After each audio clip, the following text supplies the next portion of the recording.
మాజీ ఎమ్మెల్సీ ఎగ్గే మల్లేశం కుర్మ సంఘంపై కొందరు చేస్తున్న అసత్య ఆరోపణలను తీవ్రంగా ఖండించారు. ఈ సందర్భంగా తాను రాష్ట్ర కుర్మ సంఘం అధ్యక్షుడిగా, ట్రస్ట్ బోర్డు చైర్మన్గా బాధ్యతలు స్వీకరించిన గత 18 ఏళ్లలో ఆలయాల వద్ద వసతి గృహాలు, విద్యార్థి హాస్టళ్ల తదితర నిర్మాణాల ద్వారా సంఘానికి సుమారు 2,000 కోట్ల విలువైన ఆస్తులు సమకూర్చినట్లు ఆయన తెలిపారు. సామాజిక మాధ్యమాల్లో కొందరు సంఘ ప్రతిష్టను దెబ్బతీయాలని ప్రయత్నించడం బాధాకరమని హెచ్చరించారు.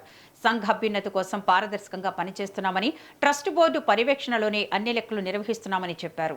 ఎవరికైనా సందేహాలు ఉంటే కార్యాలయానికి వచ్చి వివరాలు పరిశీలించవచ్చన్నారు. 2008కి ముందు 2008 తర్వాత ఇవాళ 2,000 కోట్ల రూపాయల ఆస్తిని సాధించడంలో ఇక్కడ ఉన్న ప్రతి ఒక్క వ్యక్తి మనం మలేషియాకి కృతజ్ఞతలు తెలియజేసుకోవాల్సిన అవసరం ఉంది. ఇవాళ కోకాపేటలో హాస్టల్ పెట్టాలని కొంతమంది దాన్ని డిమాండ్ లో పెట్టారు.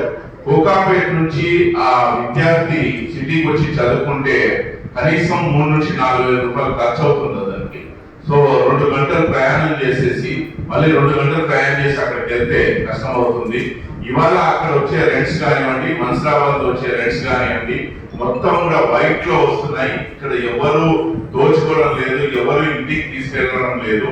ఈ యొక్క వచ్చే అమౌంట్స్ రేపు రాబోయే కాలంలో నారాయణ కాలేజ్ నుంచి వచ్చే 90 లక్షలు కానివ్వండి, ఇప్పుడు 27 లక్షలు వస్తున్న మన్సరాబాద్ నుంచి కానివ్వండి, అదేవిధంగా 2,50,000 రూపాయలు ముస్లిం టెక్ నుంచి వస్తున్న అమౌంట్స్ అన్ని కూడా వైట్ రూపంగానే వస్తున్నాయి.